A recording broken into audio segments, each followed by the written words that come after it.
Ampitiavana no iara-bako antsika rehetra, ianareo ray aman-dreny, ianareo zanaka.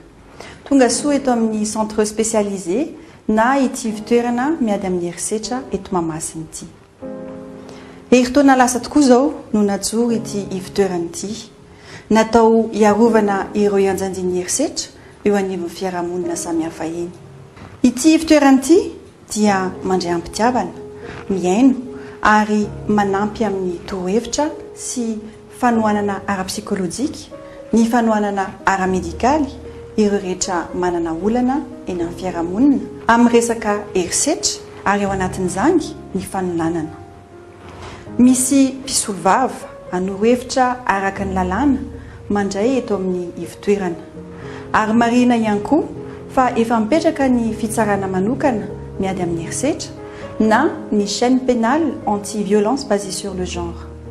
Eo koa ny brigade féminine de proximité avy eo amin'ny police-pirenena miaino sy manampy amin'ny fitoriana sy ny fanadiadiana raha ilaina.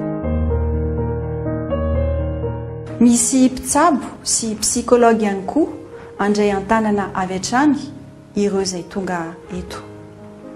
Misy koa ny fiofanana omeny fitoerana ireo vehivavy na lehilahy miara-ny herisetra mba hanampiana azy ireo hiverina tsikelikely eny anivon'ny fiarahamonina sy ahafahany manana asa fivelomana. Tato ato dia hita sy tsapa fa niakatra ny tahan'ny fanolanana natao tamin'ny ankizy tsy manan-tsiny. Anisan'izany ohatra ny nanjohan'ny Suzy eny amby 10 taona tao Ankadivorobe Atsimo. Ireo telovavy niara-ny fanolanana, ilay tovavy Tanora Manga, ilay zazavavy kely 12 taona tany Mavatsy Tuleara, ilay zazavavy kely 12 taona tany Fandriana, zaza 10 taona tany Vato, ilay tovavy 12 taona tao Antsirabe, ilay tovavy 15 taona tao Toamasina, ilay zazavavy 7 taona tao faritra Vadivavy-Fidonany, ilay zazavavy 12 taona tany Mandoto, teo ihany koa ity Fania 7 taona sy ilay zazalahy 14 taona teny Alakamisy Ambohidratrimo izay samy nodimandry, sy ireo maro hafa tsy ho voatanisako eto. Melohako tanteraka ny fanararaotana ara-nofo atao amin'ny ankizy, amin'ireo zaza tsy ampy taona, mbola tsy mahatsiaro saina akory, tsy manatsiny na manana fahasembanana. Amin'ny mavehivavy aho tena vaky ny foko, amin'ny mareny aho tena tezitra mafy aho, ary miombona lahelo tanteraka sy miara-miory amin'ny fianakaviana izay namoy zanaka. Tsy zakany saiko mihitsy mahita ny sary sy horonan-tsary amin'ireny tranga tatoato reny izay niafara tamin'ny fahafatesana mihitsy. Koa mba hisoroana izany dia manentana ireo iara-ny herisetra sy ireo fianakaviana mba tsy salasala hanantona ety amin'ny ivitoerana.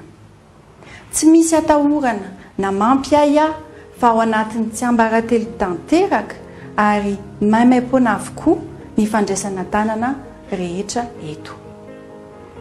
Matetika mantsy dia ny iray kely mihitsy na ny havana akaiky na mpifanolo-bodirindrina ihany no manolana manararoatra ny fahalemen'ilay zaza. Ny zava-misy ary tena olana lehibe dia ny fifandraisana sy ny rom-pihavanana eo amin'ilay mpanao herisetra mamofady sy ny aran'izany ka mahatonga ny fahanginana.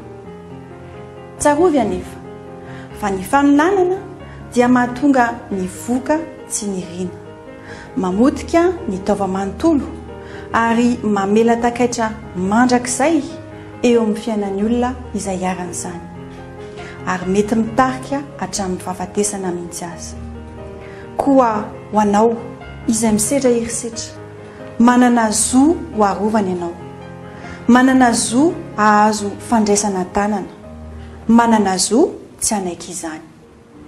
Tsy noho ny antsoinao velively no mahatonga anao hisedra ny herisetra, fa ilay mpanao toetra mamoetra no diso tanteraka ary tena meloka eo anatrehan'ny lalàna.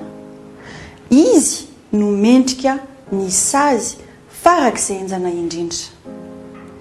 Aza mieritreritra velively fa mety hanaratsendrika anao na hitsarany olona anao ny fahatongavanao eto amin'ity ivitoerana-ity.